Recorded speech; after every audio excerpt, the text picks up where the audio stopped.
For 40,000 years, the most brilliant minds in the galaxy called the Cather Void thing impossible. It was a pitch-black hole in space with 0 stars, 0 planets, and 0 hope. They sent their best and bravest to see what was inside, only to lose them forever.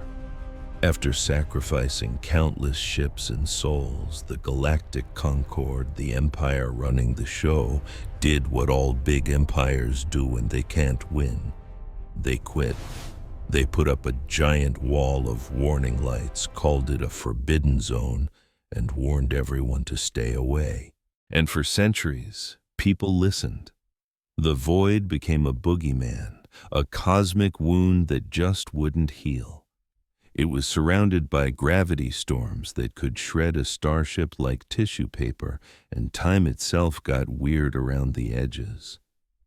Some ships got too close and came back 1,000 years older in the blink of an eye. Others returned with crews that hadn't aged a day, while decades had passed for everyone else. The oldest alien races whispered that the void was left over from the architects, mythical beings who supposedly started all life in the galaxy billions of years ago. But nobody had ever actually met an architect. They were the galaxy's ultimate excuse for anything that couldn't be explained. Weird ancient tech? Blame the architects. Strange ruins? Architects again. And the Kethur Void was their biggest, scariest "I was here" sign. Ambassador Vithal, an ancient being who had lived for thousands of years, had seen entire empires rise and fall. He'd watched new species reach for the stars and old ones fade away. He figured nothing could shock him anymore. But then a distress signal lit up his screen one morning. He was stuck in his office, drowning in boring reports about trade disputes, when the alert cut through the silence. It was coming from inside the Kethur Void. Vithal stared, his 4 eyes blinking one after another. It had to be a mistake. The ship's ID tag said it was the Wandering Meridian, a human explorer that had disappeared 3 years ago, everyone on board presumed dead. But the signal was real, and it wasn't just sitting there, it was moving out. The news hit the Concord like a lightning bolt. In just a few hours, every powerful species was in a total panic, a mix of disbelief and pure terror. The ancient races were especially freaked out. Their whole understanding of the universe was built on the idea that no one could survive the void. If a little human ship could do it, then everything they believed was a lie. The Concord threw together a fleet to meet the ship. 12 massive cruisers from 6 different species formed a blockade, their weapons hot and ready. They weren't there to pick a fight with the humans. They were scared to death of what might be coming out of the void with them. From his command ship, Vithal watched as the Wandering Meridian finally emerged. It looked like a toy next to the warships, a science vessel, not a fighter. Its hull was covered in scars that made no sense, like burn marks that spiraled inward. There were dents that seemed to move when you weren't looking directly at them. And painted on the front, glowing with a soft, strange light, was a symbol that made Vithal's ancient heart freeze. It was the mark of the architects, a symbol only ever found in ruins that were billions of years old. "All ships, hold your fire," Vithal ordered, his voice surprisingly calm even though his hands were shaking. "Open a channel." The line crackled, and then a human voice, steady and clear, filled the bridge. "This is Captain Elena Vasquez of the Wandering Meridian. We've come back from the Kethur Void. We are requesting permission to dock." For a second, Vithal forgot how to talk. A tough-as-nails Vorai captain named Fesk spoke up first. "Human ship, Stay right where you are and prepare to be boarded. You will tell us how you survived." There was a brief pause. When Captain Vasquez replied, her voice had a strange new quality to it. It sounded almost like she felt sorry for them. "We found what you've been hiding from yourselves."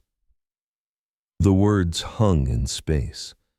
Before anyone could ask what she meant, the camera zoomed in on her ship. The architect symbol pulsed with a blinding light, and for one terrifying second, every sensor on every ship in the fleet went completely dark. When they came back on a moment later, nothing had changed, but every single person, from the newest recruit to the fleet commander, felt it. It was like something had just looked deep inside their soul. Captain Elena Vasquez sat in her chair and just waited. She was tired in a way that sleep couldn't fix.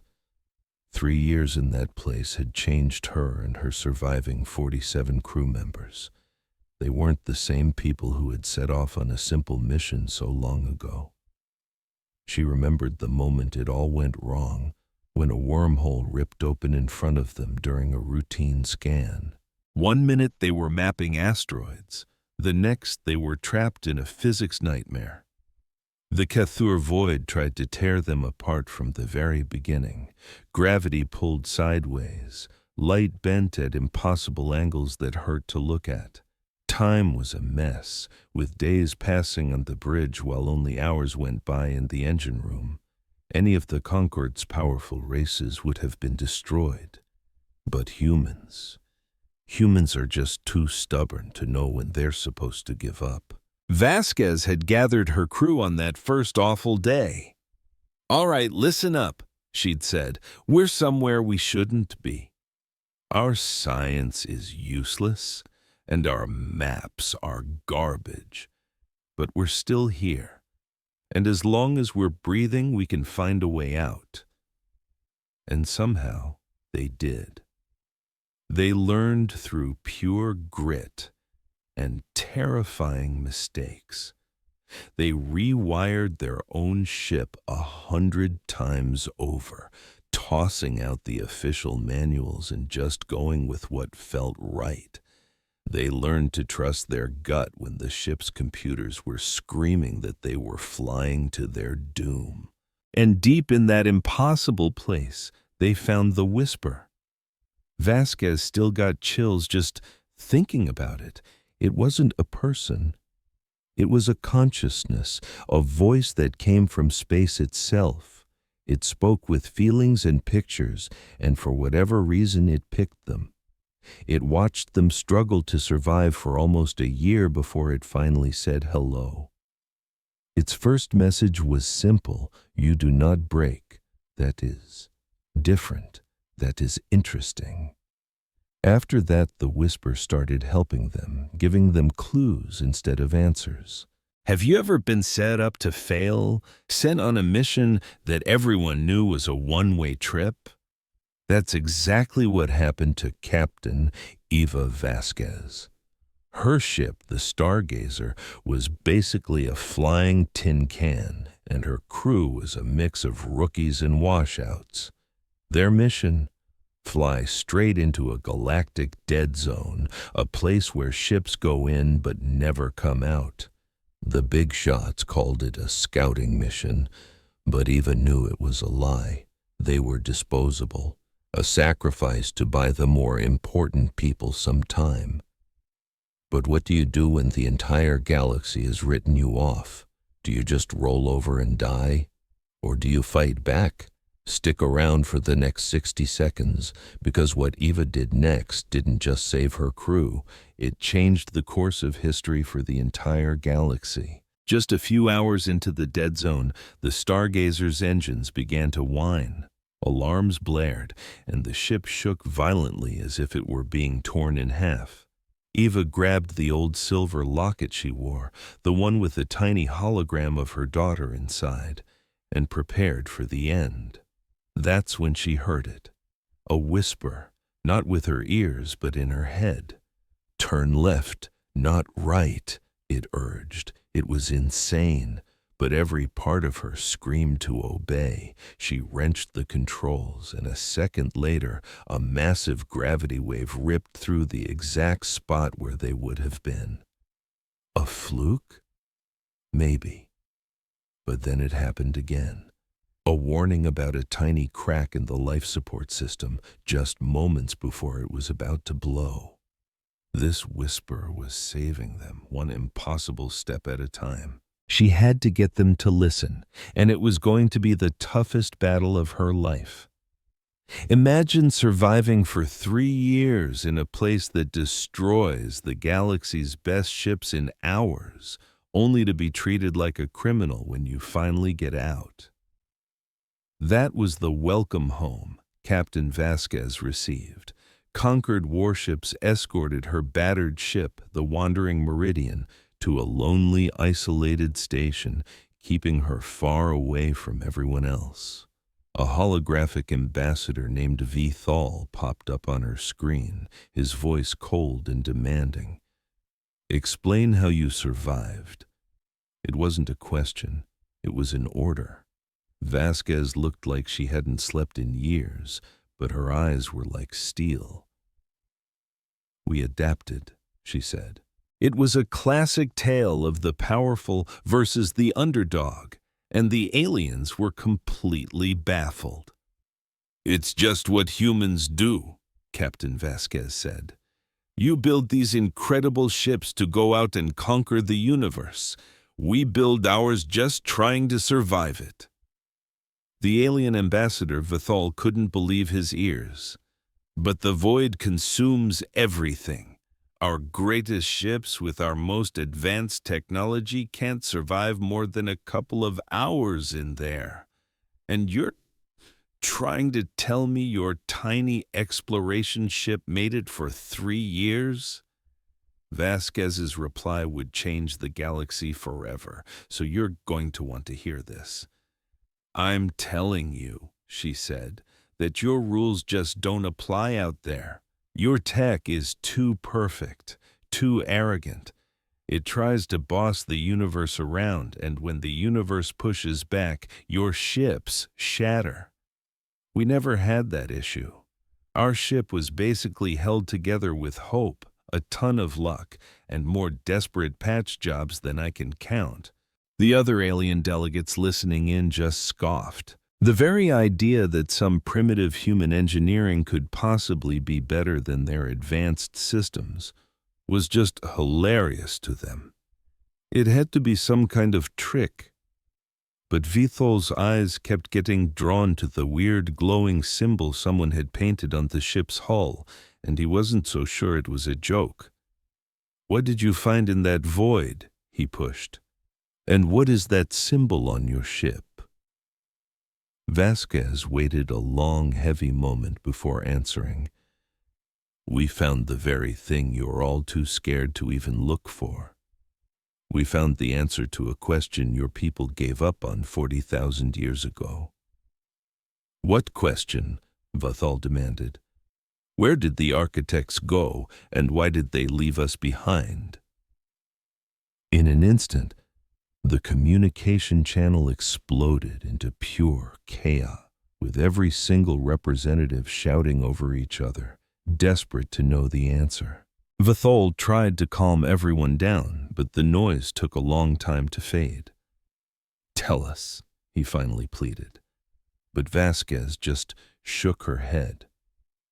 "Nope, not like this.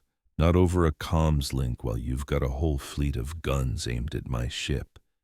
If you really want the truth, you'll bring us before your leaders, all of them, every species that thinks they matter." "What kind of message could possibly be that important?" Vithal asked. For the very first time, Vasquez smiled. It wasn't a happy smile at all. It was the grim, tired smile of someone carrying a terrible weight. "It's a warning," she said. "You have about 50 years to get ready. After that, nothing I tell you will matter, because there won't be anyone left to hear it." The channel went completely silent. Vithal stared at the human woman on his view screen and felt a cold, sinking dread he hadn't known in centuries. It was fear. The Conquered, their grand alliance, had stood for over 100,000 years, surviving galactic wars and plagues that had wiped out billions of lives. It had grown from just a handful of species to more than 400, a true titan of the galaxy. But as he looked at this exhausted captain with her haunted eyes, Vithal knew, with a terrifying certainty, that everything was about to fall apart. Her ship, the Wandering Meridian, just floated there, covered in scars but refusing to break, its strange symbol pulsing with a gentle light.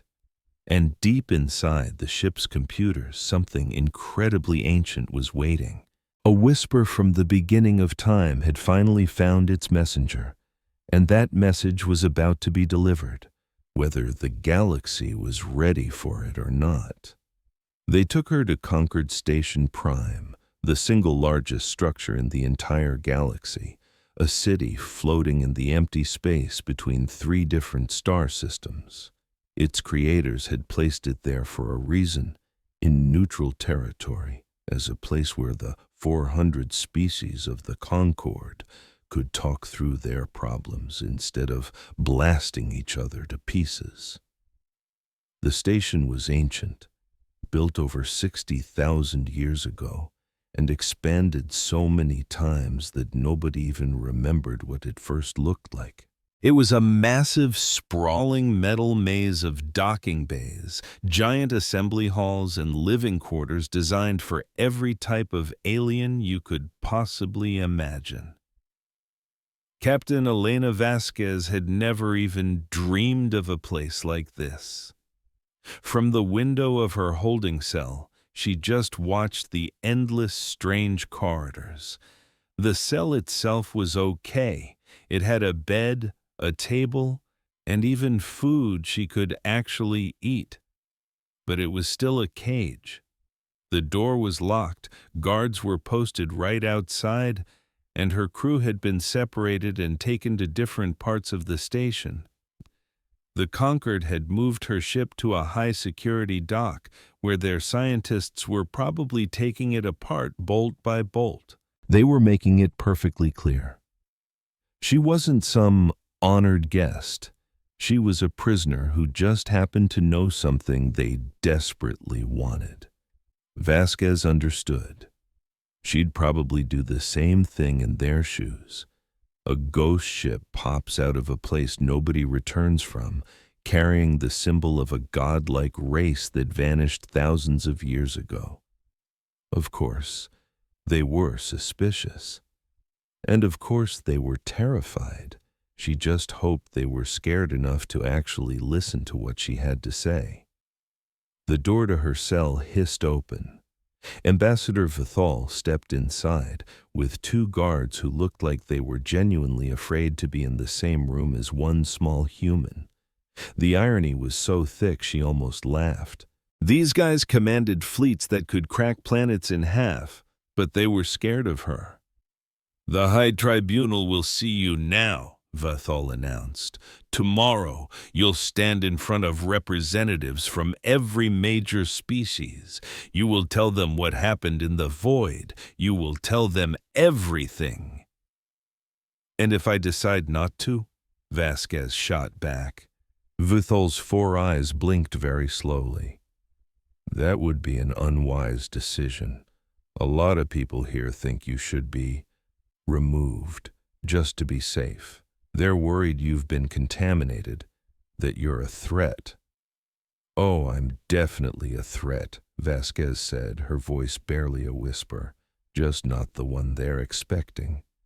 She turned from the window to look him straight on.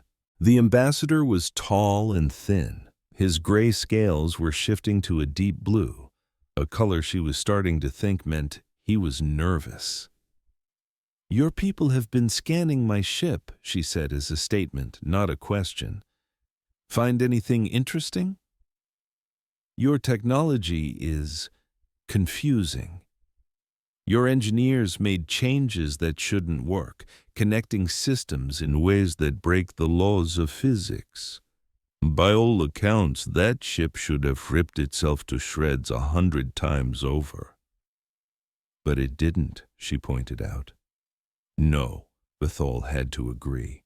We also found the ship's logs, 3 years of sensor readings, crew diaries, personal recordings. We found everything.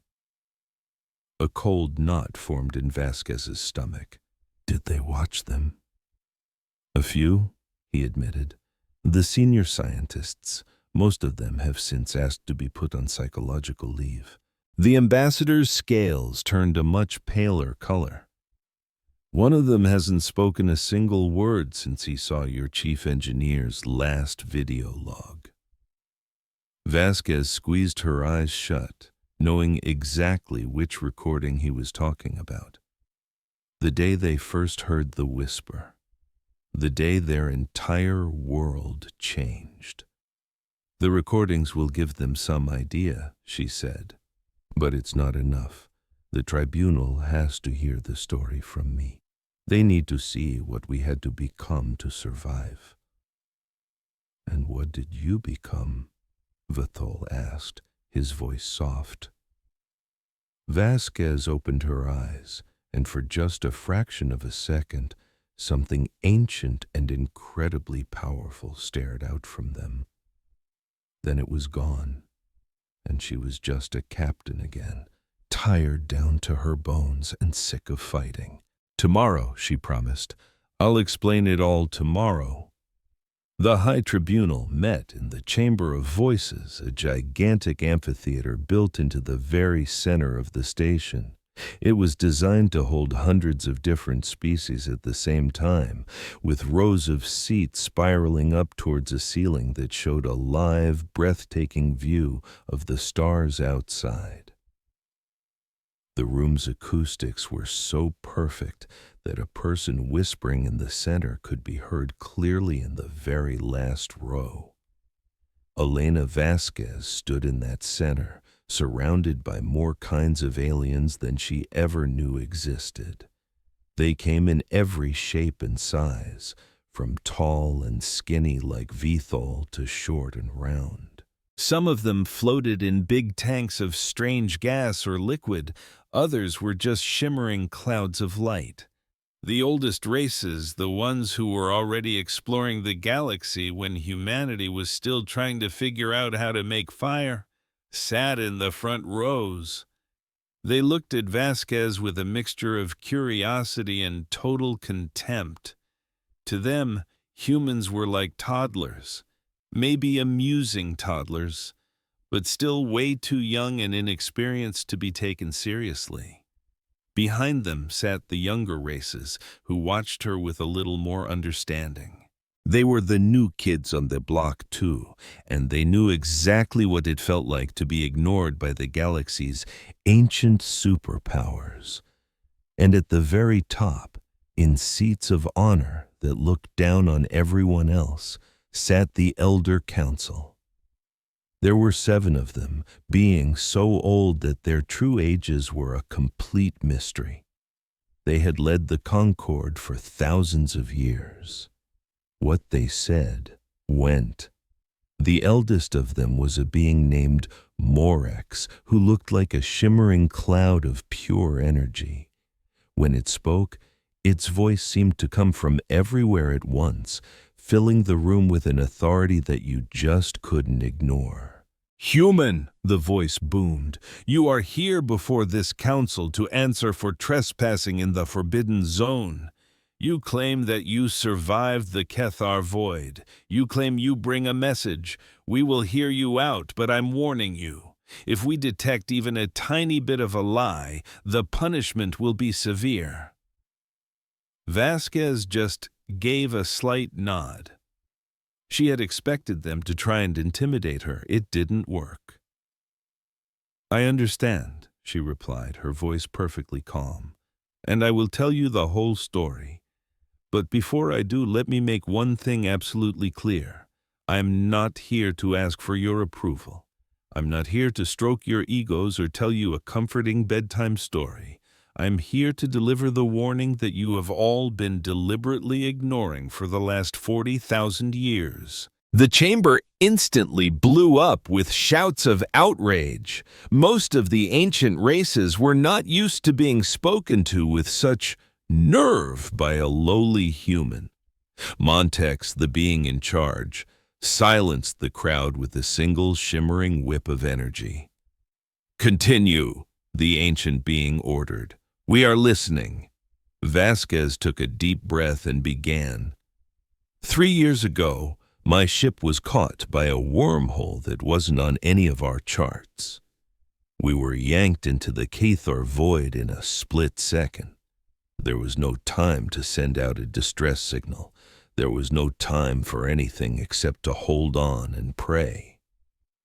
She told them about those first few terrifying moments in the void, how reality itself seemed to bend around their ship, how all their instruments screamed with impossible data before going completely dead, and how the stars just winked out, leaving them floating in a perfect, endless, terrifying blackness.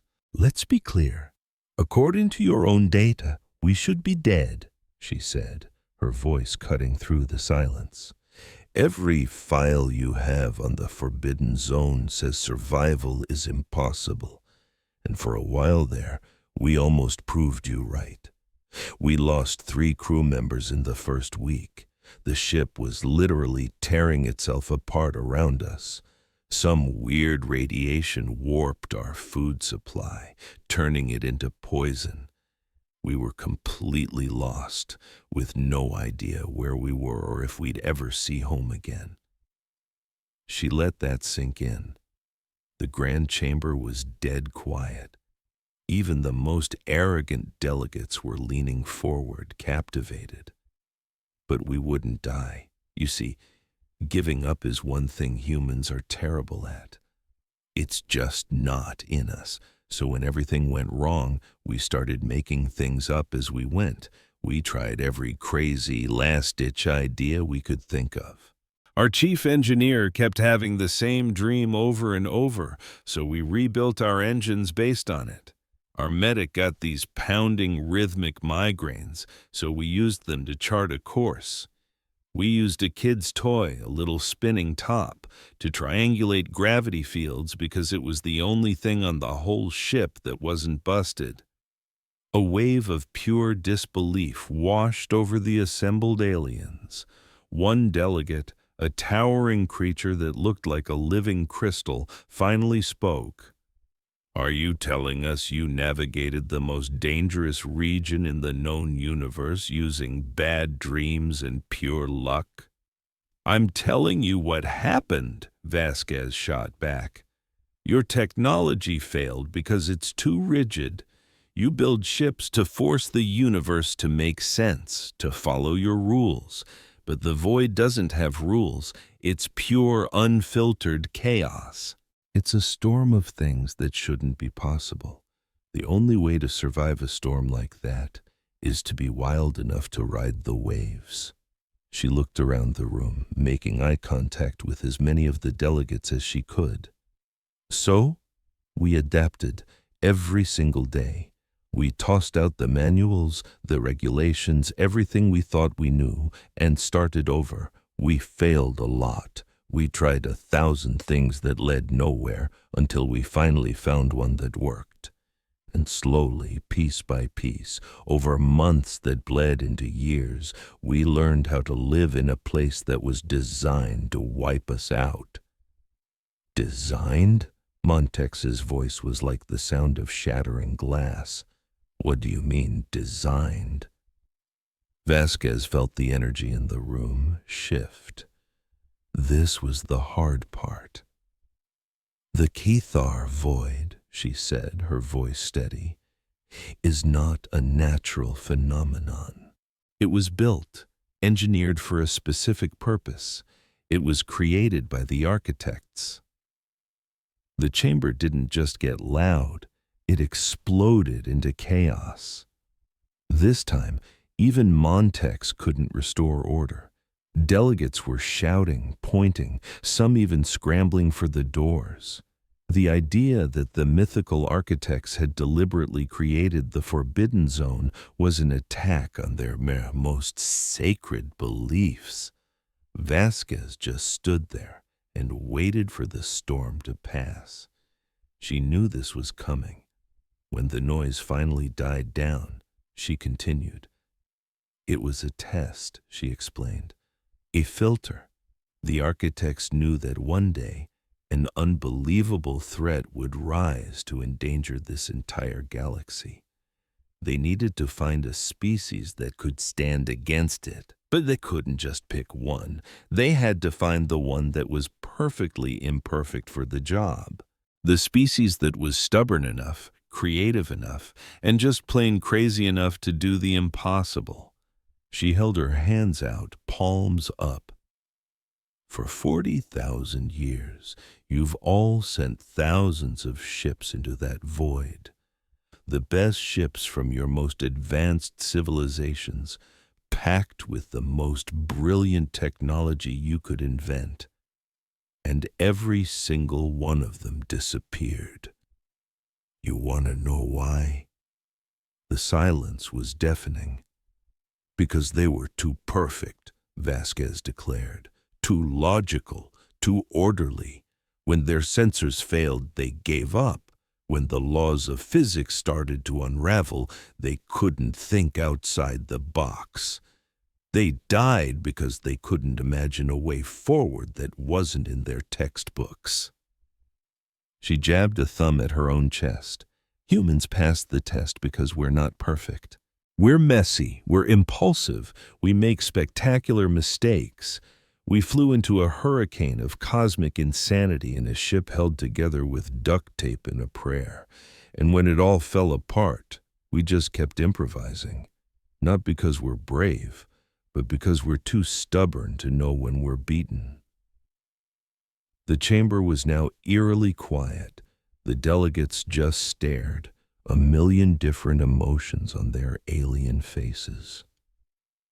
The architects were looking for a species that would refuse to give up, she said. A species that would scratch and claw its way forward even when there was no hope left. A species too young and too foolish to realize it had already lost. A small, wry smile touched her lips. Well, congratulations, you found us. After that, the questions came in a flood. They all wanted the details. How did you navigate? What did you eat? How did you keep the ship from falling to pieces? Vasquez answered them all, but she could see they didn't really get it. They couldn't understand because they'd never been that desperate. Finally, Elder Counselor Montex asked the one question that everyone was thinking. You said there was a message. You speak of a test made by the architects, but you haven't told us the most important part. What is in the void? What did you find there? Vasquez took a deep breath. This was it. We found one, she said, her voice barely above a whisper. One of the architects, or at least what's left of one. The silence that followed was so complete it felt like a physical weight pressing down on them. It called itself the Whisper.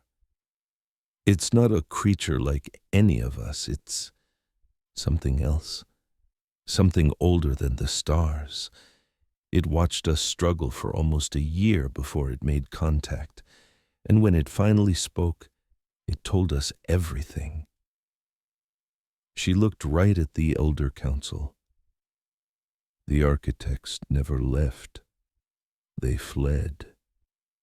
They built the void as a giant wall, a fortress, to protect the galaxy from something on the other side. And then they hid, because even they were terrified of what was coming. What is coming? Montex's voice was thin, almost a ghost. But before Vasquez could answer, The whole chamber began to change. The lights flickered wildly. The artificial gravity stuttered for a heart-stopping second. And then a new voice spoke, coming from everywhere at once, a voice that was ancient, massive, and completely inhuman.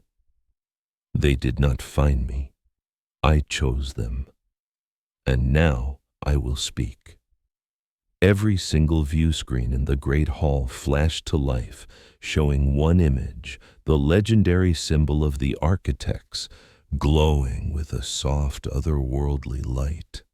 The voice echoed again, and a cold dread snaked down Vasquez's spine. She'd heard the whisper before, but never with this kind of raw, overwhelming power. "Children of this galaxy," the whisper boomed, "you have hidden from the truth for 40,000 years. You have told yourselves the void was a fluke of nature, a puzzle you couldn't solve. You have believed that some mysteries are better left alone, but your time for hiding is over. The time for truth has come." The members of the Elder Council were frozen, like statues. Even Montex, who had seen civilizations rise and fall, seemed completely paralyzed. "I am the last memory of those who seeded your worlds," the whisper went on. "I have waited in this darkness for ages, longer than your oldest empires have existed. I have watched your ships turn to dust and your hopes fade to nothing, and I mourned for everyone. But I could not interfere. Not until a species arrived who was worthy of hearing the warning." The image on the screens changed, showing a creeping darkness at the edge of the galaxy. Stars were vanishing one by one, swallowed by a void that was blacker than space itself. "This is what is coming," the whisper announced. "This is the terror that made the architects run and hide.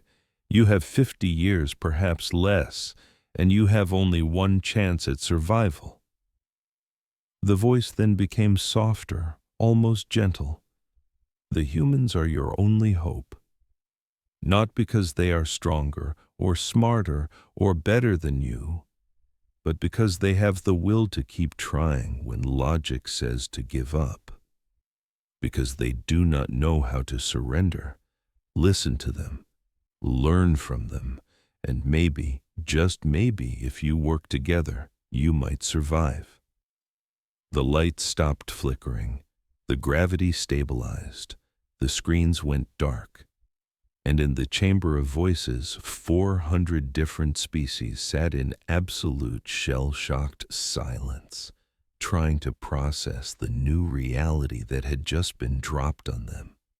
And Elena Vasquez stood in the center of it all, feeling tired, small, and very, very human. "And that's everything," she said, her voice barely a whisper but echoing in the dead silence. "Now you know." Without waiting for permission, she turned her back on the most powerful beings in the galaxy and walked toward the massive chamber doors. No one dared to stop her. No one made a sound. The message had been delivered. Now, the real fight was about to begin. For a full 17 minutes after Captain Elena Vasquez left, the Chamber of Voices was a tomb.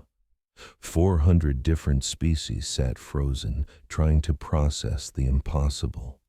An architect, a literal god from the dawn of time that had engineered all life in the galaxy, had just spoken to them, and it told them they were all going to die, unless they put their faith in the one species no one trusted, the chaotic, unpredictable, impossibly stubborn humans. Humans. We were the new kids in the galactic Concord, with barely 2 centuries of spaceflight under our belts. Most of the ancient races treated us like children who'd wandered into a corporate boardroom. That all changed the second the Elder Council of Montex, a being of pure, shimmering energy, started flashing 100 colors a second. For something that had been around for 50 million years, this was the cosmic equivalent of a screaming panic attack. Montex had seen empires turn to dust. It had watched stars be born and then fade away, and nothing had ever rattled it until today. "Empty the chamber!" Its voice thundered across the hall. "The Elder Council will now meet in private." The other delegates were hustled out immediately. You could hear the protests erupting. The younger races were buzzing with 1,000,000 questions, while the older ones looked like they just wanted to forget the last hour ever happened. But the guards were already moving, gently but firmly herding everyone toward the exits.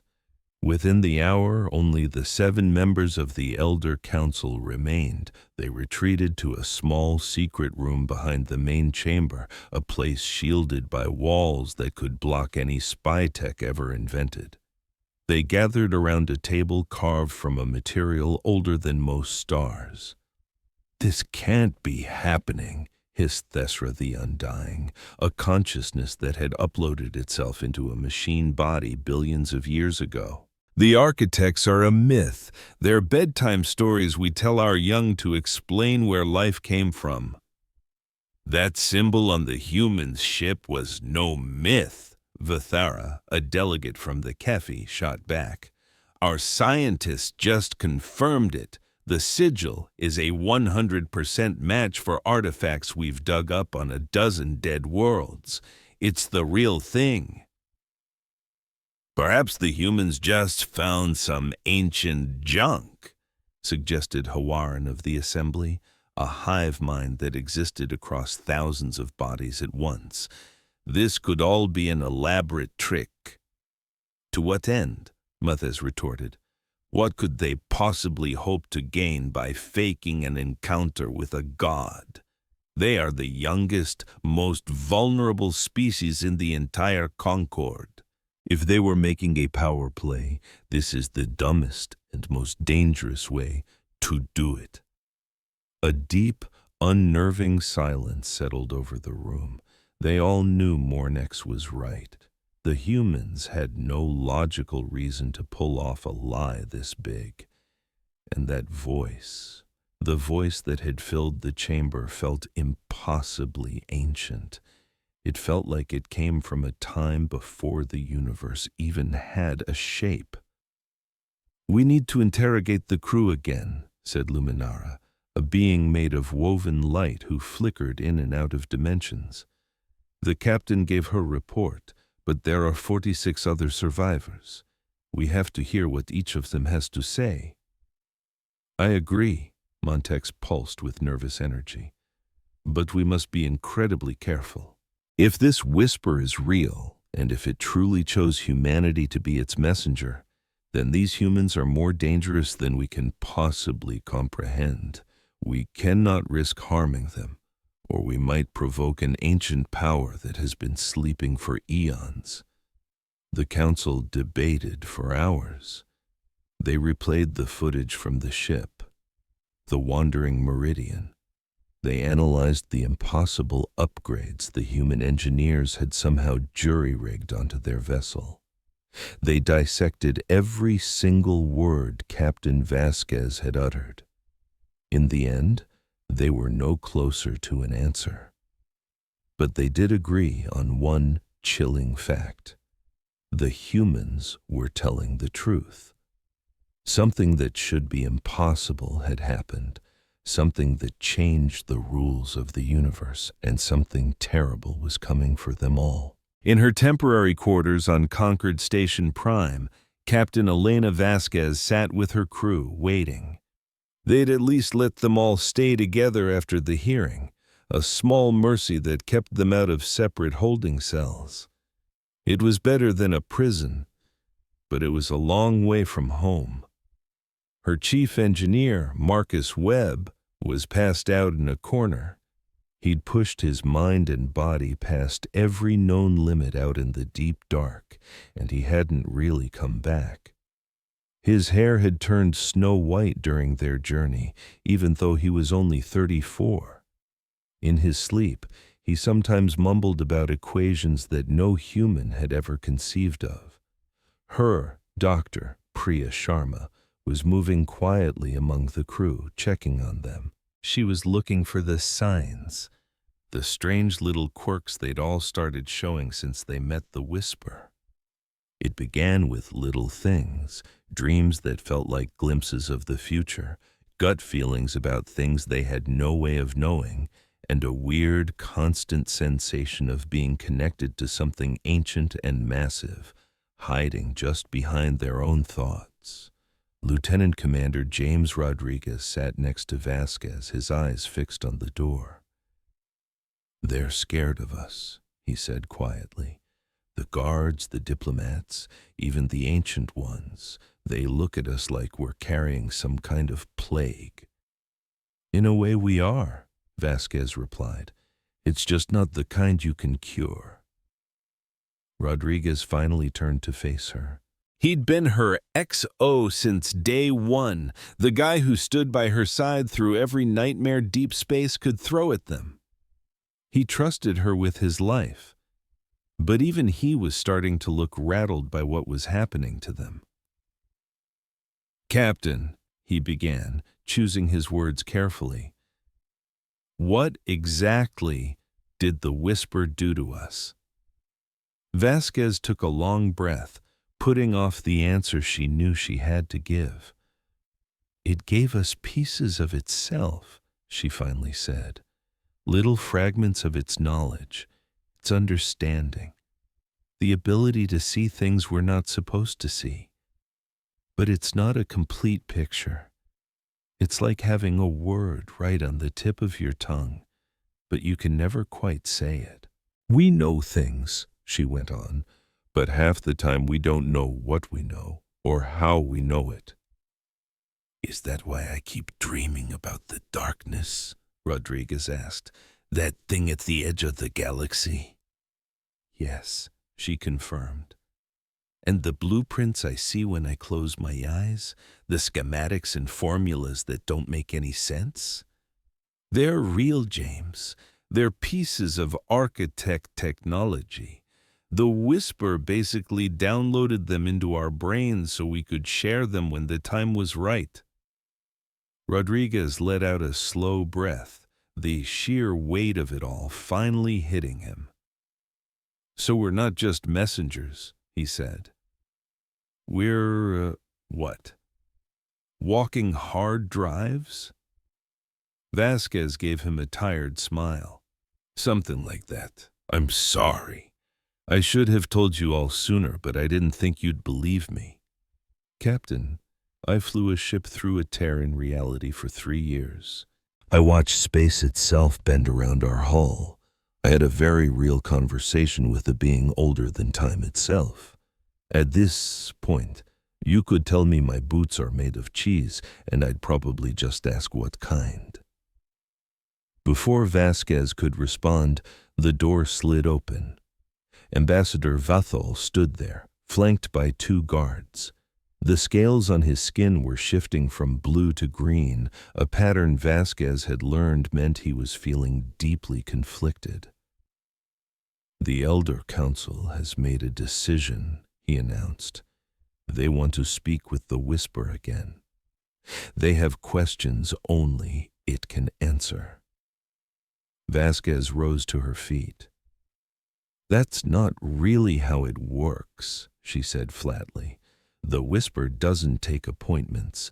It speaks when it has something to say." "Then maybe you could ask for us," Vathal urged. "I can try," she replied, "but I'm not making any promises. The Whisper isn't a genie in a bottle." "It's not here to serve us. It chose to help us, but that doesn't mean it's on our payroll." Vithal's scales flashed with anxiety. "Then what does it want?" Vasquez paused. She had asked the Whisper that very same question 100 times on their long trip home. The answer was never simple. "It wants us to survive," she said finally. "All of us, every last species. It watched the architects build this entire galactic civilization, and it loved what they created. When they fled from the darkness, the Whisper stayed behind to guard their legacy. It's been waiting for 40,000 years for someone to pick up where they left off. And for whatever reason, it picked us. It didn't choose us because we were the strongest or the smartest," she added. "It chose us because we were the only ones willing to try." Vithal seemed to be struggling with this. "The Council has a list of questions," he said, "about technology, defenses, the exact nature of this enemy. If the Whisper wants us to survive, it has to give us answers." "Maybe," Vasquez countered, "or maybe it thinks that just giving us the cheat codes is the fastest way to get us all killed. The Whisper believes in earning your strength. It thinks true power comes from overcoming impossible odds, not from having someone else solve your problems for you. If we want its help, we have to earn it." "How?" the ambassador asked. Vasquez looked him straight in the eye. "By proving we deserve it. By showing that we're willing to change, to adapt, to become more than what we are today. The beings who built this galaxy faced the darkness, and they were wiped out. The Whisper is gambling that if every species in the galaxy finally bands together, we might actually pull off what they couldn't." "That's a whole lot of trust to put in a maybe," Vithal shot back. "That's all faith ever is," Vasquez answered calmly. "Believing in something even when there are no guarantees. The Whisper has faith in us. The only question left is, can you?" The Council's questions were presented to the crew of the Wandering Meridian. Vasquez brought her people together, laid out the entire situation, and then they did something that made the guards get incredibly twitchy. They all linked hands and shut their eyes. In the time since they had come back from the void, the crew discovered they could do things as a unit that were impossible on their own. When they all locked their thoughts onto the same objective, they could sometimes reach out to the Whisper. It was like trying to grab hold of a dream as it slips away. Sometimes you catch it, sometimes you don't. This time, they caught it. An abrupt coldness swept through the room. The light started to flicker, and then the Whisper spoke, not through any device, but straight into the minds of every single person present. "You have questions." Ambassador Vithal's knees buckled, and he almost hit the floor. He'd been observing from what he thought was a safe distance, totally unprepared for that ancient voice to thunder inside his own head. The guards weren't handling it much better. Only the human crew remained on their feet, completely unfazed. "We have to know what we're really up against," Vasquez said, her voice slicing through the thick silence. "What is this threat? Where did it come from? And how on earth are we supposed to fight it?" A moment stretched, and then a whisper trickled into their minds, a voice that felt impossibly old, heavy with the weight of 1,000,000,000 years. The ones who forged the stars called it the Absence. It is not some creature or a battle fleet or an invading army. It is a tear in the fabric of reality, a void with a bottomless hunger that consumes everything. It bled into our universe from beyond the known edge, from a place where the laws of existence are simply wrong. It spreads like a disease, swallowing stars, worlds, and all life. Nothing the architects built could stop it. Nothing they tried could even slow it down. So how did they survive? Vathal asked, his voice a dry rasp. They didn't. They fled. They constructed cosmic barriers and set traps just to buy themselves a little more time, sacrificing entire systems to slow the absence down. In the end, the few who were left sealed themselves away in pocket dimensions the void couldn't reach. They are still in there, sleeping, waiting, and hoping that someone, anyone, finds a way to stop the end of all things. You said we have 50 years, Vasquez said, her gaze fixed on the space where the voice seemed to be. How do you know that? I can feel its approach. The absence is slow, but it is inevitable. It has been drifting toward this galaxy since before your kind even knew how to stand upright. When it arrives, every city, every planet, everything you have ever known will be gone. The room was so still you could hear your own heartbeat. Is there any hope at all, Doctor? Sharma asked, her voice barely audible. Is there anything we can do? There is always hope. That was the very first lesson the architects learned. Even when everything seems lost, even when defeat is staring you right in the face, hope is always there. The universe is a massive place, filled with infinite possibilities. The architects were certain that somewhere out there, a solution to the absence had to exist. They just never found it, but they went to their graves believing it was real. And you think we're the ones to find it? Rodriguez scoffed. A bunch of humans who can barely get from one star to the next. Not just you. All of you. Every last species in this galaxy.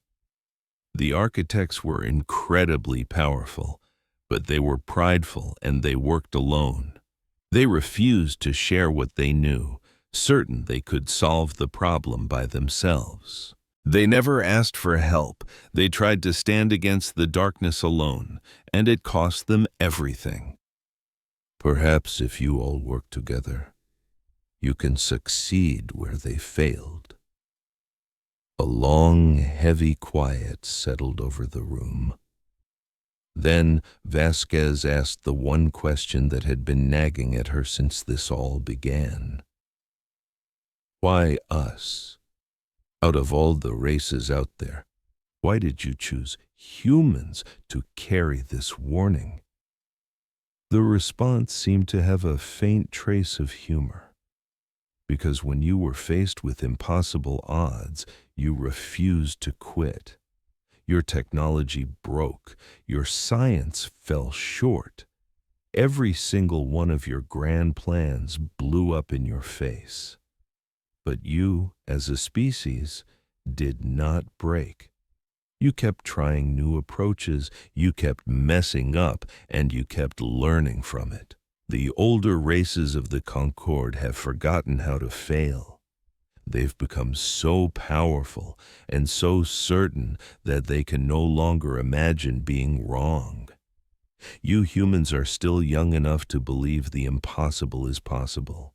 That is your greatest asset. The voice began to fade. There is so much more I could show you, knowledge the architects gathered over millennia. But I can't simply give it to you. You must earn it. You have to prove that you are ready for it. Humanity has taken its first step. Now, the rest of the galaxy needs to decide if they will walk with you. And just like that, the presence vanished. The coldness left the room. The light stabilized. The alien guards just stared at the human crew, their expressions a perfect blend of awe and utter confusion. Vasquez slowly opened her eyes and released the hand she had been holding. "Well," she said quietly, "I suppose they believe us now." The Elder Council received the Whisper's message with a combination of sheer panic and outright denial. Some of them instantly dismissed it as a human deception, some kind of sophisticated hoax, but every last one of them had felt that ancient mind in the room. They had all heard that eternal voice inside their own heads, and deep down they knew, whether they liked it or not, that the danger was real. For the next few days, the council chamber was a storm of heated arguments. Some demanded they act immediately, build more powerful weapons, reinforce our star systems, prepare for a galactic war. Others urged them to be cautious. We need more data. Let's understand this enemy before we charge into battle. All the while, the humans were kept in comfortable rooms, but they were still prisoners. They weren't trusted, not quite, but they were no longer just viewed as criminals. They were something else, something new that no one had a word for yet. On the 5th day, Mornex visited Vasquez alone. The ancient creature materialized in her quarters as a gentle, warm glow of light, taking care not to disturb the sleeping crew. "I have existed for 50 million years. Mornex communicated, its voice like a soft hum. "I remember when your sun was just a newborn star. I remember when your world was nothing more than a ball of cooling rock. In all that time, I have never felt anything like what I felt when the Whisper spoke."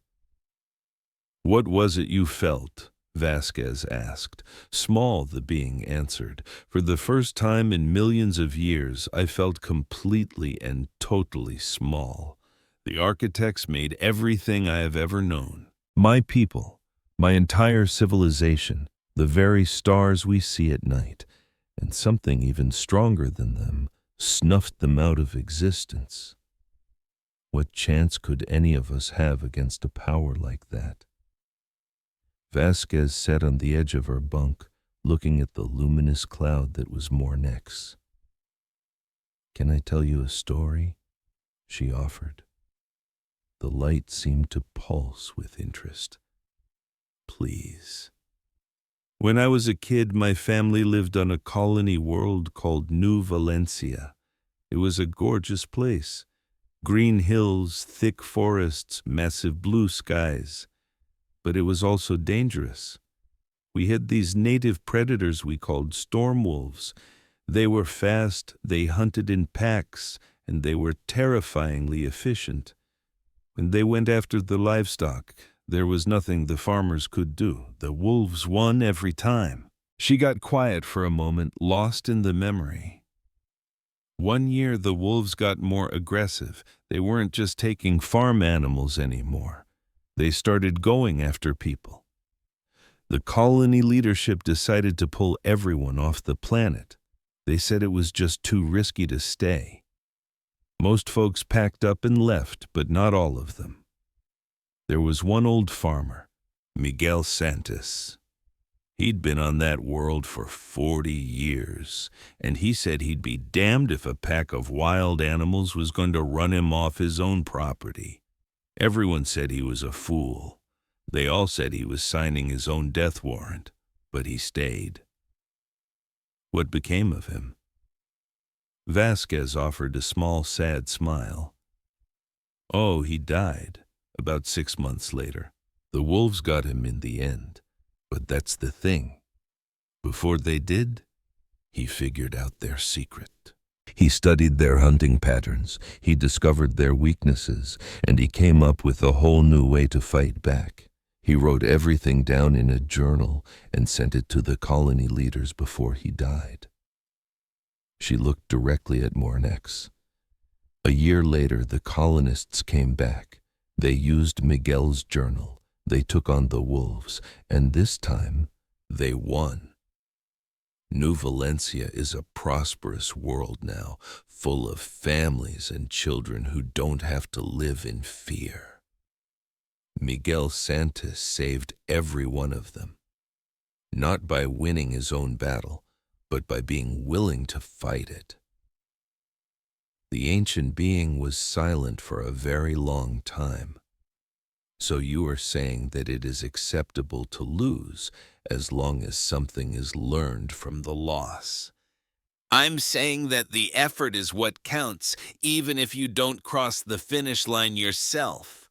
The architects lost, but they left behind breadcrumbs, warnings, guardians, and a chance for us. We have 50 years to finish what they started, and maybe we'll fail just like they did. Maybe this absence will erase all of us. But if we don't even try, then we've already lost. Mornex, the ancient entity, shimmered with 1,000 colors Elena Vasquez had never seen before. Your species is unique, it finally said. Now I see why the Whisper chose you. Elena held her breath. Does that mean the council will help us? It means I will speak for you. The final decision isn't mine alone, but I believe the galaxy must either stand together or we will all fall apart. And if that means following a species that's only been traveling the stars for 200 years, the entity paused. Then so be it. A wave of relief, so strong it almost buckled her knees, washed over Vasquez. It wasn't a win, not yet. It wasn't even really hope. But it was a chance. And sometimes a chance is everything. The galactic concord didn't shatter overnight.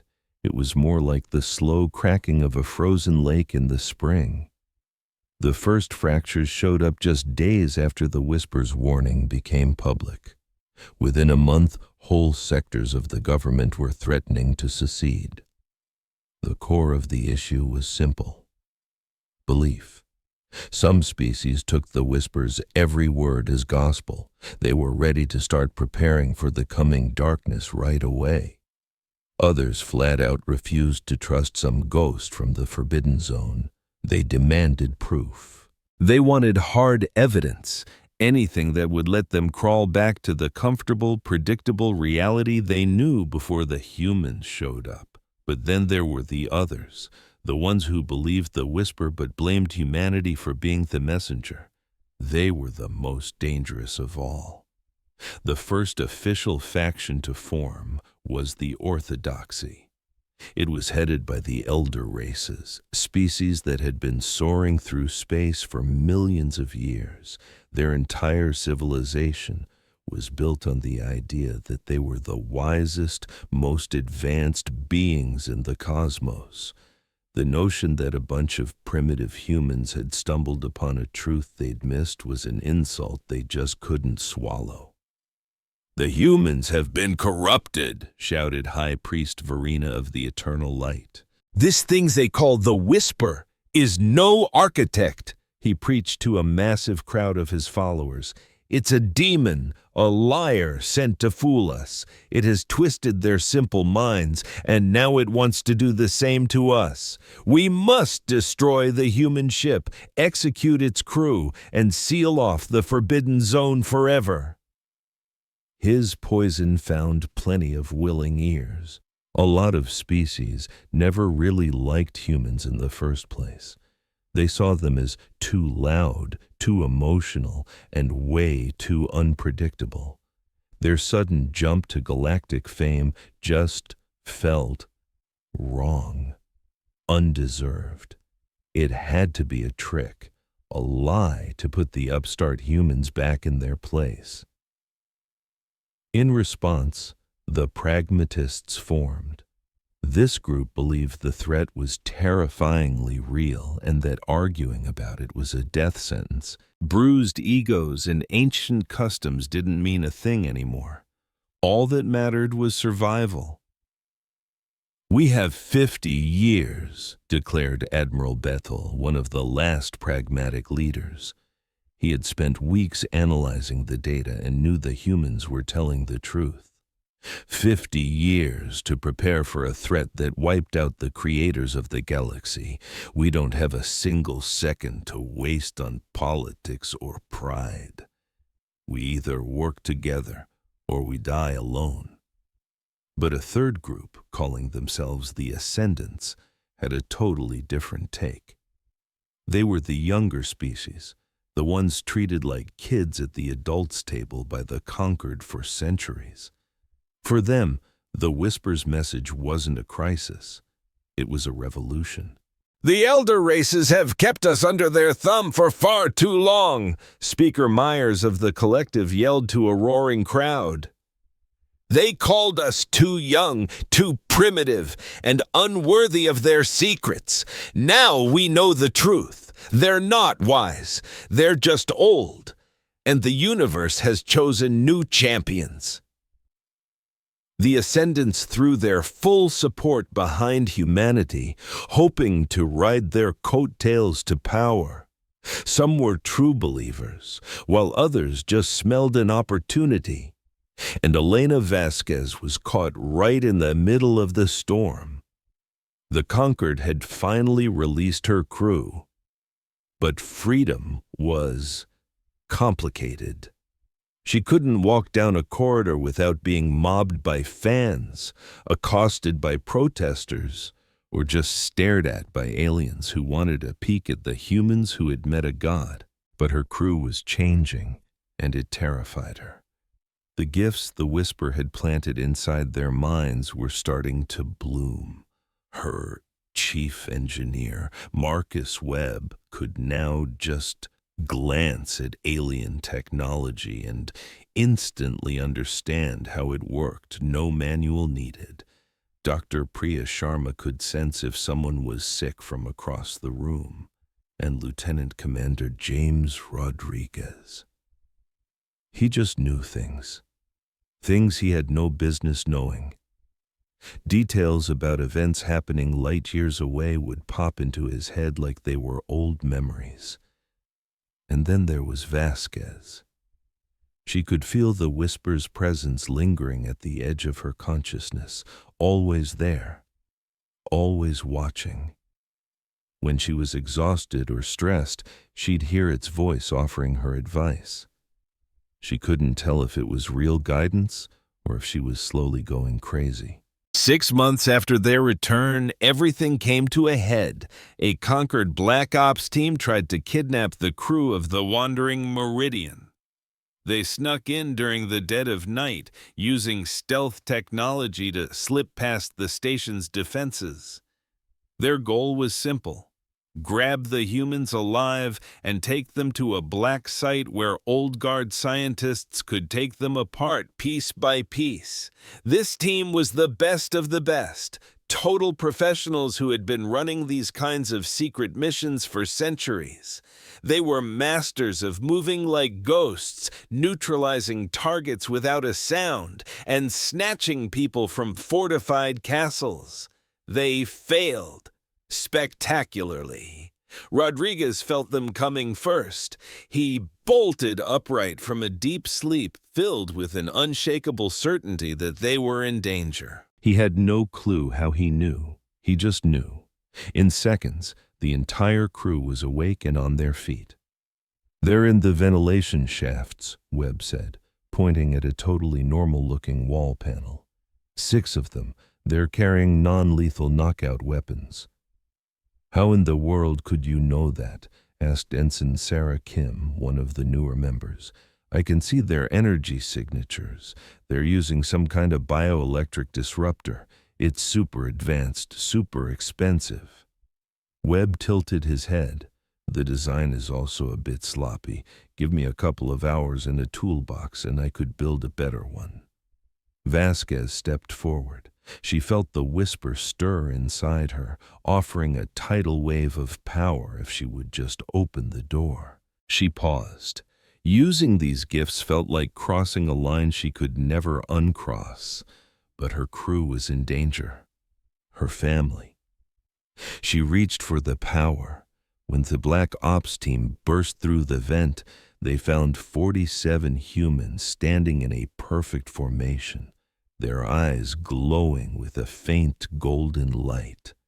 The team leader, a Vankai warrior with a body count in the hundreds, froze dead in his tracks. "You will leave this station," Vasquez said.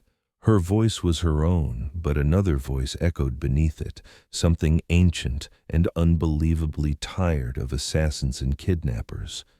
"You will return to whoever sent you and deliver a message." The team leader raised his weapon. "I have my orders. Stand down." And just like that, the weapon disintegrated into a cloud of fine dust in his hands. Vasquez hadn't even moved a muscle. She had simply thought about the weapon not being there, and it wasn't. She was just as stunned as he was, but she hid it perfectly. "The message is this," she continued. "We are not your enemy. But we will not be your science experiments. We get to decide what we become, and anyone who tries to take that choice away from us is going to regret it." The Special Ops team ran. They abandoned millions of credits worth of advanced gear and a reputation that took centuries to build. Within hours, the story was all over the station. The humans had taken down a legendary Black Ops squad without firing a single shot. The galaxy's fear of them just went to a whole new level. Mornex appeared in Vasquez's quarters the next morning. The ancient being's light flickered with what she now knew was anxiety. "What you did last night, it changed everything," the entity said. "The orthodoxy is demanding your execution. The pragmatists are trying to defend you, but they're losing support. The ascendants want to turn you into a weapon. The entire galaxy is terrified." Vasquez slumped into a chair. She hadn't slept at all. The power she had used left her feeling hollowed out and alien. "I didn't mean for any of that to happen," she whispered. "I was just trying to protect my people."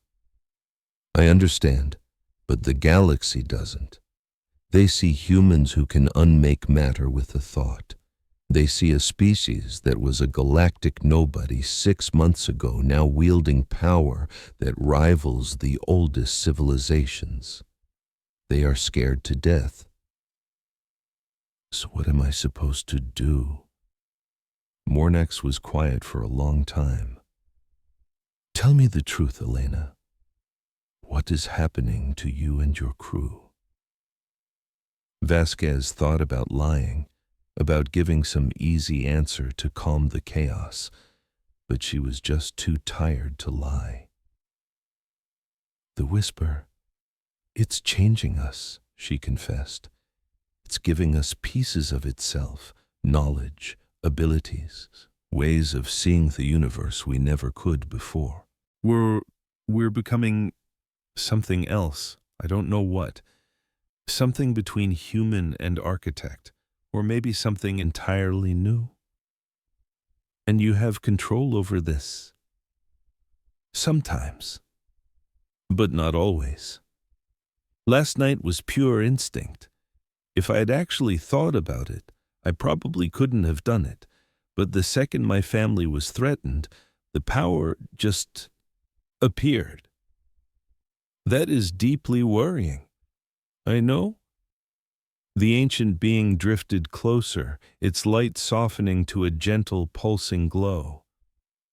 "Elena, I have observed your species since you were huddled around fires.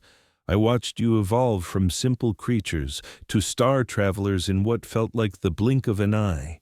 You are an incredible people, always adapting, always changing.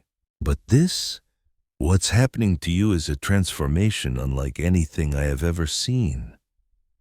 Vasquez looked up at him, her eyes heavy with exhaustion. "Are you afraid of us now, too?" "I'm afraid for you," Mortex corrected gently. The Whisper's gifts always come with a price. The architects who first received them, they eventually became something else. They gained power we can't even imagine, but they lost the very essence of what made them who they were. I don't want to see that happen to humanity. So how do we stop it? She asked. By remembering who you are, he said, by holding on to your humanity with everything you've got, even as you become something more. You must never let the power become more important than the people you are fighting to protect. Vasquez mulled that over for a long, long time. The Whisper chose us because we don't know how to give up, she said at last, because we keep fighting even when there's no hope left. That stubborn refusal to just lie down and be beaten, that's our humanity. As long as we hold on to that, I think we're going to be okay. For the sake of all of us, I hope you're right, Mortex replied, but things in the galaxy only got uglier. The Orthodoxy launched a massive smear campaign against humanity, spreading lies that we were secretly plotting to conquer the galaxy. They started claiming the Whisper was some kind of evil force that had possessed the entire crew of the Wandering Meridian. They began calling for a holy war. The pragmatists tried their best to broker peace, but their power was fading fast. Every single day, more star systems were being forced to choose a side.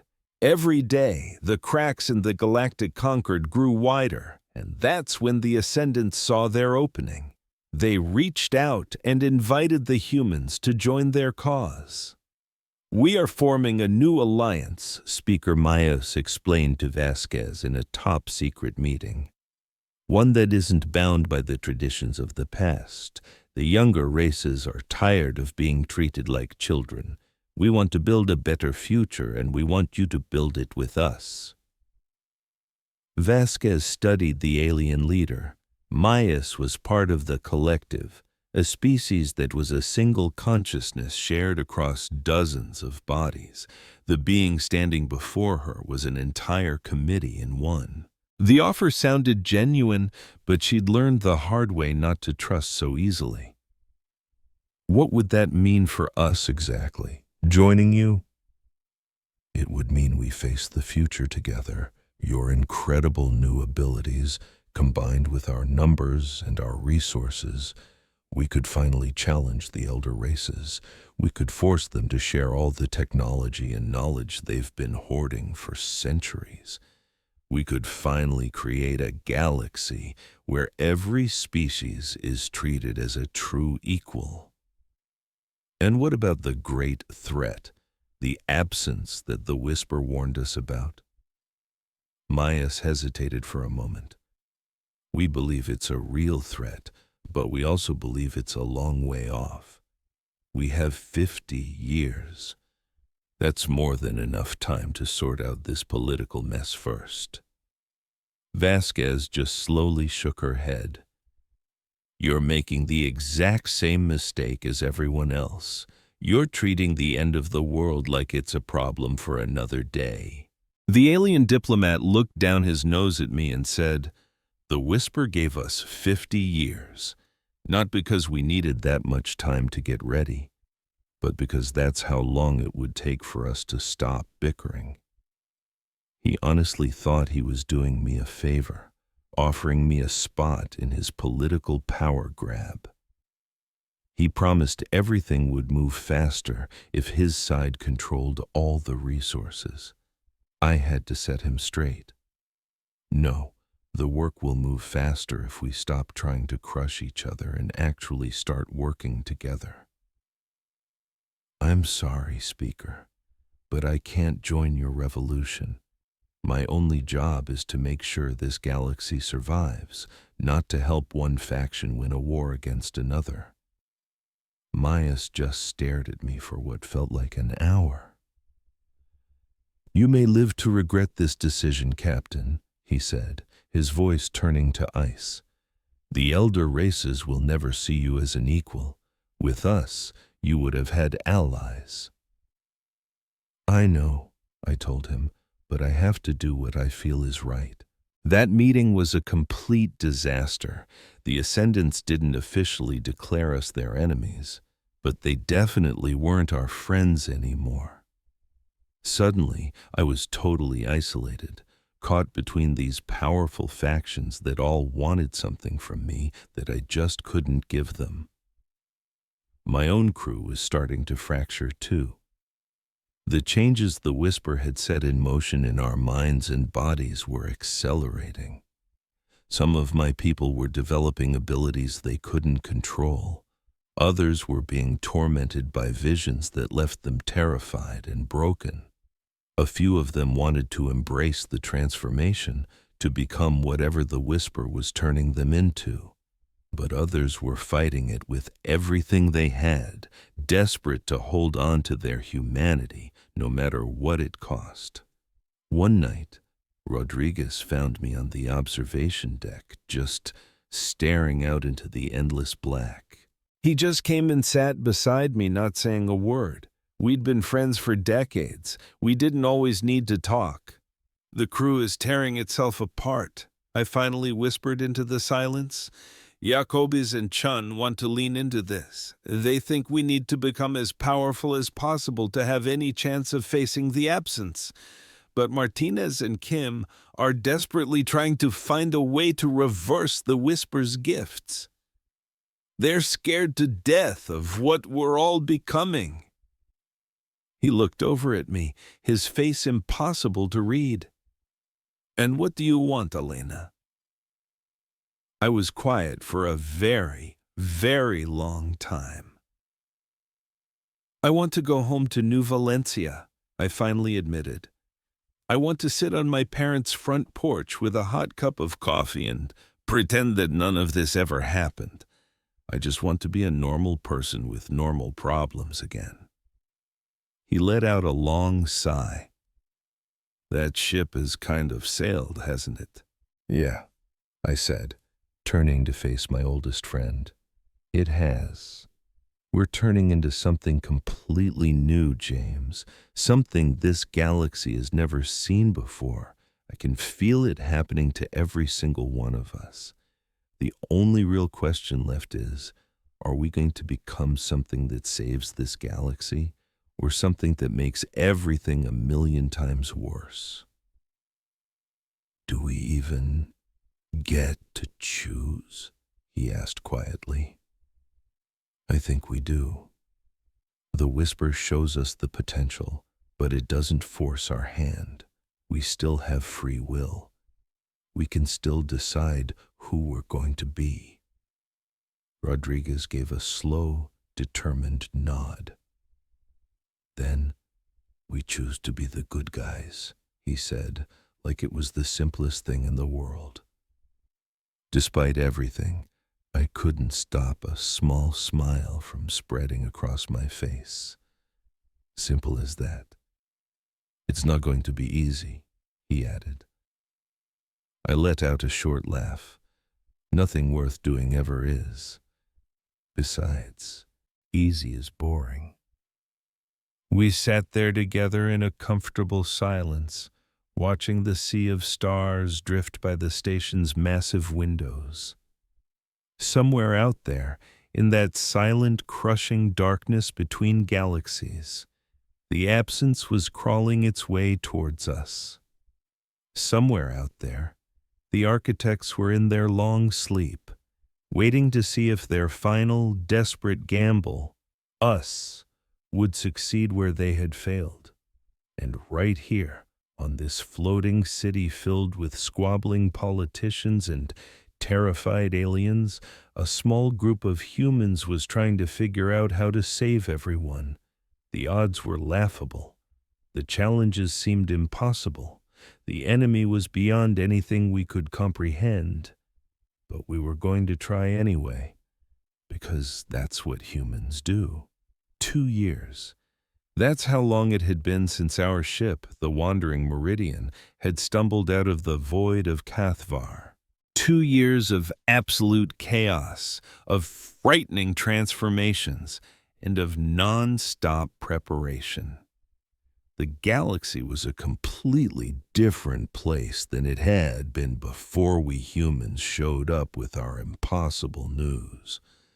The conquered hadn't fallen apart, but it had been bent into a new shape. The old power structures were shattered. The elder races weren't the only ones calling the shots anymore. Younger species had risen up to stand beside them as equals. And right in the thick of it all was humanity, changed into something that nobody, not even ourselves, fully understood. I was Elena Vasquez, but now they called me Admiral Vasquez, a title I still couldn't stand. And I was standing on the bridge of the horizon's edge. It was the very first ship built using the knowledge the Whisper had given us. It was bigger than any human vessel ever made, but it was still just a tiny fish compared to the warships of the elder races. Its hull was a moving mosaic of glowing patterns, symbols that pulled energy from dimensions most species didn't even know existed. Our ship was just one of hundreds in the new United Fleet, a fleet made up of ships from every single species in the galaxy, all designed to work together in ways no one had thought possible just 2 years ago. Keith Morey cruisers flew in perfect formation with human destroyers. Voron Kai battleships held their position next to ships from the Collective. Even the Synthesis, a species that hadn't needed physical ships in millions of years, contributed vessels that were woven from pure energy and thought. It was, without a single doubt, the largest and most diverse fleet ever assembled in the history of the galaxy. And I still had this sinking feeling that it might not be enough. Rodriguez walked onto the bridge and stood beside me. He had changed just as much as I had over the past 2 years. His eyes had a depth to them that no normal humans should, and his mind now worked on levels he couldn't even begin to describe. But beneath all of that, he was still James, still my friend, still the person I leaned on when it felt like the universe was about to break me. "The last of the ships have arrived," he reported. "We have 427 vessels from 308 different species. Everyone who is willing to answer the call is here." "And what about the ones who weren't?" I asked. "The last remnants of the orthodoxy have retreated to their home systems. They've sealed their borders and are digging in for a long siege. They actually think they can just hide and wait for the storm to pass."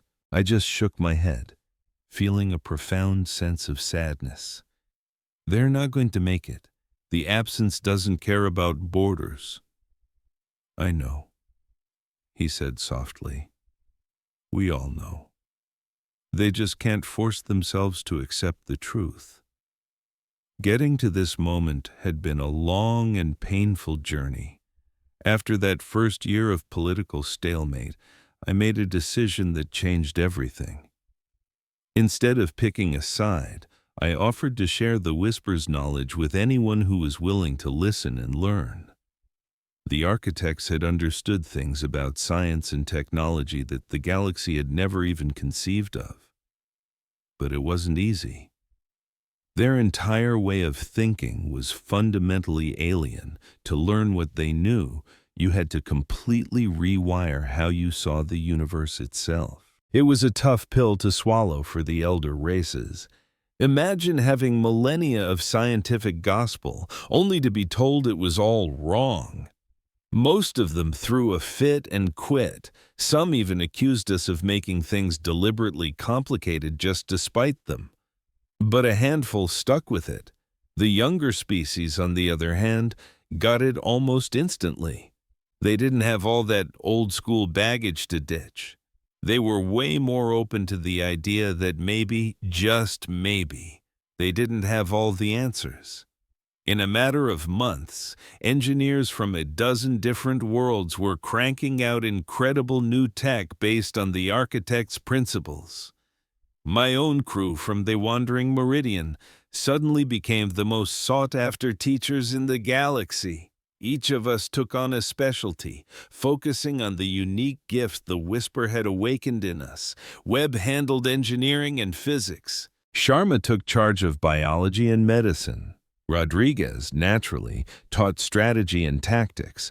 The rest of our team covered everything from navigation and communications to resource management and 100 other fields. My job? I taught leadership. The hardest part of being the one in charge isn't making the tough decision, I'd tell my students, who had gathered from every corner of known space. The hardest part is making that decision when you're flying blind, when chaos is your co-pilot, and the whole universe seems to be crashing down around you. That's when you find out what a real leader is. Anyone can bark orders when the sun is shining. A true leader has to cut a new path when the old one has been completely wiped out. I was teaching students whose people had been locked in brutal wars for generations. But when you're staring down the barrel of total galactic annihilation, all those ancient grudges start to seem incredibly petty. They learned to work together because the only alternative was to die alone. We had 2 years. 2 years of teaching, building, and preparing for the fight of our lives. 2 years filled with political drama, stunning scientific breakthroughs, and deeply personal, painful growth. And for 2 years, we watched that patch of inky blackness at the edge of the galaxy grow larger and closer with each passing day as the absence crept silently toward us. And now, our time was up. The prep work was done. It was go time. Our deep space sensors had first picked up the absence 6 months ago. Back then it was just a strange shadow against the distant stars, a place where the light just wasn't. As weeks bled into months, that shadow expanded. Stars that had burned brightly for billions of years just vanished. The planets orbiting them were gone too. An entire spiral arm of our galaxy was being systematically deleted, erased from existence as if it had never been there at all. The newly formed United Fleet had traveled to the absolute edge of known space to face this thing. At our backs were trillions of lives and the combined histories of thousands of civilizations, everything that made our home worth dying for. Ahead of us was the one thing in all of creation that had sent the architects themselves running in terror. I swiveled in my chair to face my bridge crew. They came from 7 different species. Some were made of flesh and blood, some were beings of pure energy, and a couple lived with 1 foot in another dimension. They were, without a doubt, the most beautifully bizarre group of officers to ever command a starship. "All stations, give me a status report," I ordered. "Engineering is green across the board." Webb's voice crackled from the tech console, his form nearly hidden by shimmering holograms that tracked every circuit on the ship. "Medical is standing by," Sharma chimed in from her custom-built station, a biomedical wonder that could treat any life form we'd ever met. "Tactical is hot," Rodriguez confirmed, his eyes glowing faintly with streams of data only he could see. "Comms are locked loud and clear," said Nin Kim, who had grown from a nervous rookie into one of the fleet's finest signal officers. "Navigation is set," rumbled a Voron Kai officer named Besser. He was the great-grandchild of the very same warrior who had tried to get me thrown out of the council all those years ago. One by one, the reports came in, a chorus of "ready" from every corner of the bridge. When the last one sounded, I felt a wave of pride so powerful it almost buckled my knees. Just 2 years ago, the idea that these species could even be in the same room without starting a war would have been a bad joke. Now, they were a single, perfectly coordinated team, literally trusting each other with their lives. Admiral Vasquez's voice suddenly filled the comms, echoing across the bridge of every ship in the fleet. "This is Admiral Vasquez to all commands. You know why we're here. You know what we're facing." She let the silence stretch for a heartbeat. The absence, the cosmic nightmare that devoured the architects, the very beings who seeded life in this galaxy. It's been drifting our way for eons, and today it's finally arrived. She took a slow, steadying breath. "I'm not going to lie to you. Our odds are not good. The architects were practically gods, and they were wiped out. Everything they knew, everything they were, gone. We could be next." "But," she continued, her voice ringing with steel, "we have something the architects didn't. We have each other. 308 species from every forgotten corner of this galaxy, standing together for the first time in recorded history. Ancient enemies are now guarding each other's flanks. Bitter rivals are fighting side by side like family. We have forged a unity that the architects, for all their power, never managed to achieve." As she spoke, she felt that familiar thrum in the back of her mind, the whisper, sending a wave of pure resolve washing over every soul in the fleet. The architects faced this threat alone because they believed they were the only ones strong enough. They were wrong. Our strength isn't in our power, it's in our unity. Our courage comes from knowing we stand together, and our hope comes from knowing that for the first time ever we are not alone.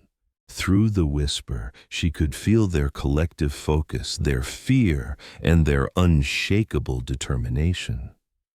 "I don't know if we can win this," she said, her voice crystal clear. "But I know we will fight." With a sharp nod, she cut the channel and turned to her command crew. "Take us in. Let's go say hello." The United Fleet surged ahead, a massive river of light pouring toward an endless ocean of darkness.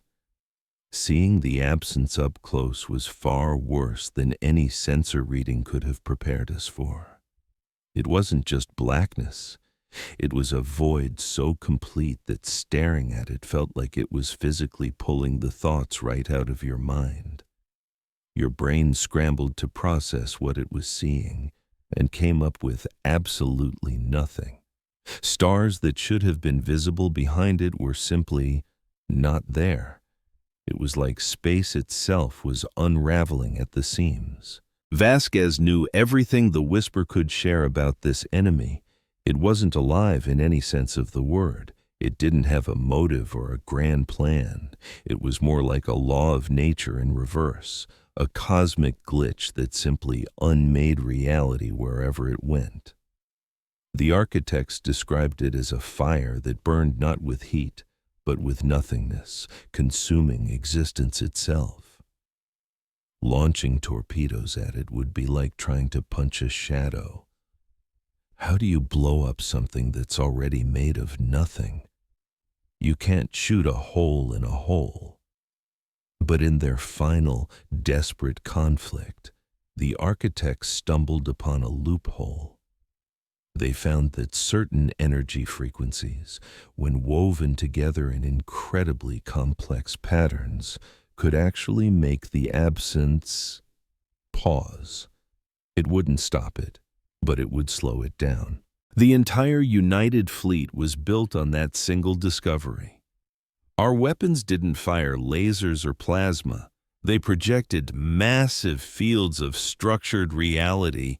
You could think of them as walls built out of pure existence, something the absence couldn't just ignore. Each ship was a single instrument in a grand orchestra, playing a symphony of defiance across light years of empty space. This was never meant to be a permanent solution. The barrier, this great wall of is, would eventually fail. But it might buy us centuries instead of days, centuries to find a real solution, centuries to evolve, centuries to get ready for round two. The fleet slid into its pre-planned position and began to weave the Great Barrier. Ships spread out into the void, locking into a formation that had taken months of brutal, mind-bending work to create. Every single ship had a vital role to play. Each species contributed its own unique ability.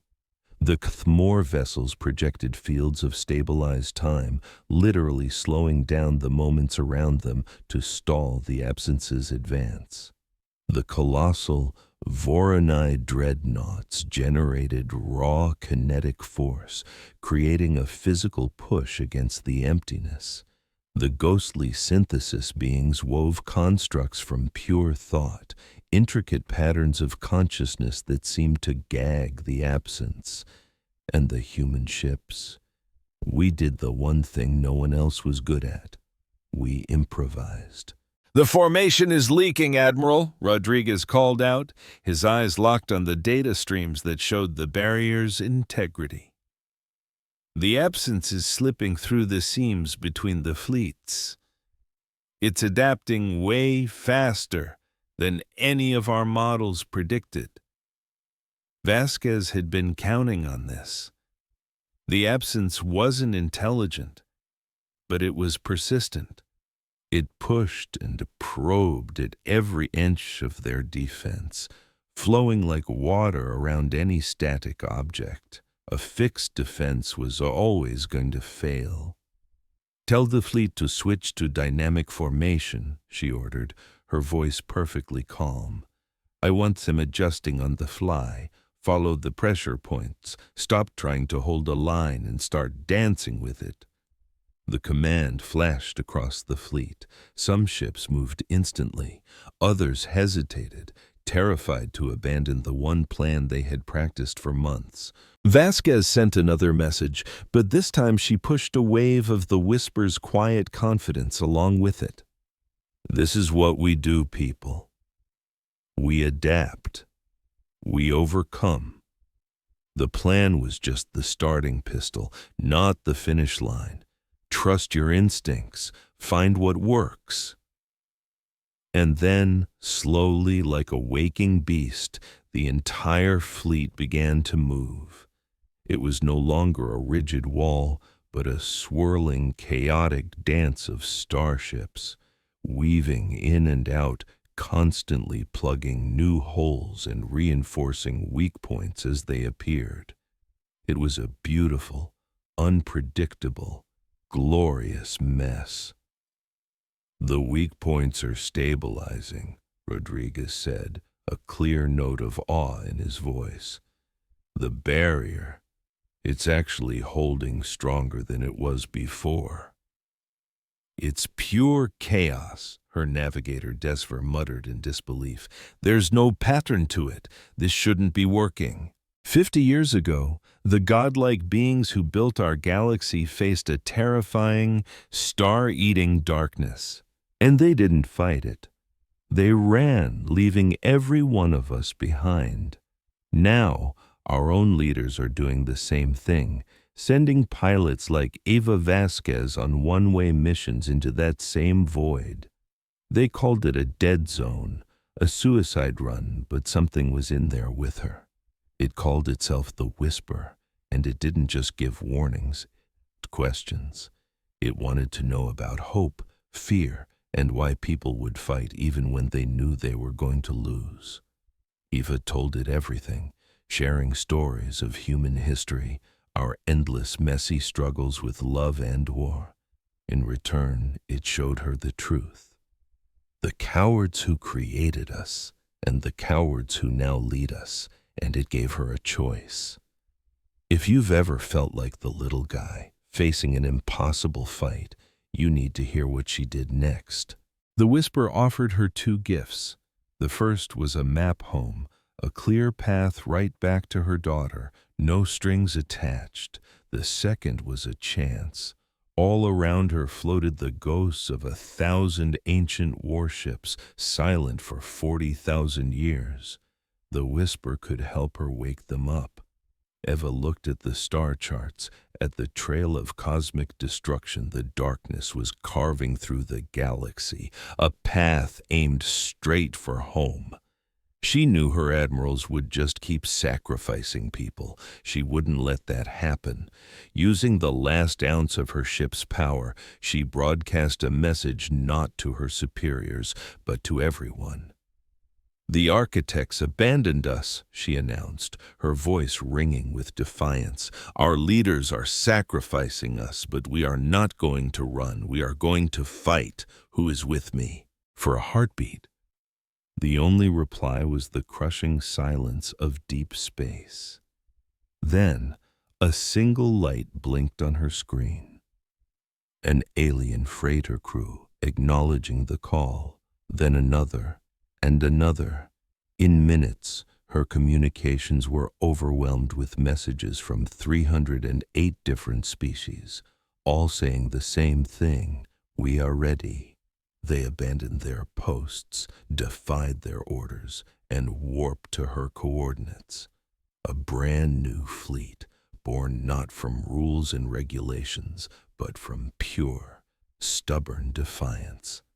As the ancient warships around them began to hum and glow, their lights pushing back against the endless night, Eva Vasquez allowed herself a small smile.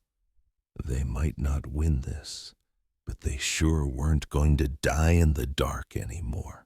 "Chaos is how we win," Vasquez said, a faint smile on her face. "We'll clean up the mess later." The battle was a storm that raged for what felt like a lifetime.